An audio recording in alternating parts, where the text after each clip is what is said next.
আসসালামু আলাইকুম। আমি মাইশা আফরিন সুমাইয়া, রংতুলি পেজে সবাইকে জানাচ্ছি স্বাগতম। আজকে আমি আপনাদের সাথে নতুন কারিকুলাম নিয়ে একটি গুরুত্বপূর্ণ অভিজ্ঞতা শেয়ার করতে চাচ্ছি। নতুন কারিকুলাম হলো অভিজ্ঞতা ভিত্তিক, আর এই অভিজ্ঞতা ভিত্তিক শিক্ষণ পদ্ধতির 4টি ধাপ রয়েছে। 1. বাস্তব অভিজ্ঞতা, 2. প্রতিফলনমূলক পর্যবেক্ষণ, 3. বিমূর্ত ধারণায়ন, 4. সক্রিয় পরীক্ষণ। আসুন প্রথমেই জেনে নেই অভিজ্ঞতা ভিত্তিক শিক্ষণ পদ্ধতি কাকে বলে। অভিজ্ঞতার মাধ্যমে শিক্ষণ প্রক্রিয়াকে অভিজ্ঞতা ভিত্তিক শিক্ষণ পদ্ধতি বলে। অভিজ্ঞতা ভিত্তিক শিক্ষণ পদ্ধতির 4টি ধাপ রয়েছে। সেই 4টি ধাপের মধ্যে একটি ধাপ হচ্ছে বাস্তব অভিজ্ঞতা।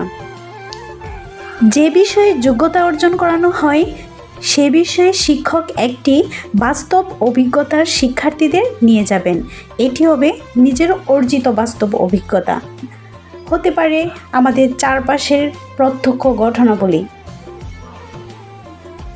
প্রতিফলনমূলক পর্যবেক্ষণ, পূর্ব অভিজ্ঞতাকে পর্যবেক্ষণ ও প্রতিফলন করে শেখার যে ধাপ সূচনা হয় তা হলো প্রতিফলনমূলক পর্যবেক্ষণ। এক্ষেত্রে শিক্ষার্থীকে কিছু সময়ের জন্য অর্জিত অভিজ্ঞতার বিষয়টি নিয়ে ভাবার সুযোগ করে দিতে হবে। বিমূর্ত ধারণায়ন, এ পর্যায়ে শিক্ষক প্রয়োজনীয় তথ্য দিয়ে এবং সহায়ক উপকরণের সাহায্যে শিক্ষার্থীদের ভাবনাকে পূর্ণাঙ্গ রূপ দিবেন। সক্রিয় পরীক্ষণ, অভিজ্ঞতা ভিত্তিক শিক্ষণ প্রক্রিয়ার সর্বশেষ ধাপে শিক্ষক বাস্তব কাজের মধ্য দিয়ে শিক্ষার্থীর শিক্ষণকে প্রয়োগ করার সুযোগ তৈরি করে দিবেন। এ পর্যায়ে শিক্ষার্থী তার অভিজ্ঞতা থেকে প্রাপ্ত জ্ঞান বাস্তবে প্রতিফলন ঘটিয়ে দেখাবেন। মূলত নতুন শিক্ষাক্রমে শিক্ষার্থীরা এই 4টি অভিজ্ঞতা ভিত্তিক শিক্ষণ প্রক্রিয়ার মধ্য দিয়েই কোনো বিষয়ে যোগ্যতা অর্জন করবে। শিক্ষক এখানে কর্তৃত্বের পরিবর্তে সহায়কের ভূমিকা পালন করবেন।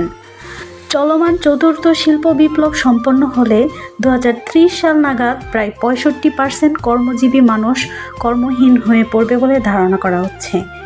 এই চলমান শিল্প বিপ্লবে আর্টিফিশিয়াল ইন্টেলিজেন্স বিকশিত হবে, আর এর প্রভাব পড়বে মানুষের কর্মজীবন এবং তার পেশাগত পরিসরে। বিশ্বের সাথে তাল মিলিয়ে চলতে হলে এবং দেশকে যদি আমরা এগিয়ে নিয়ে যেতে চাই তাহলে নতুন শিক্ষাক্রমের কোনো বিকল্প নেই। ধন্যবাদ সবাইকে।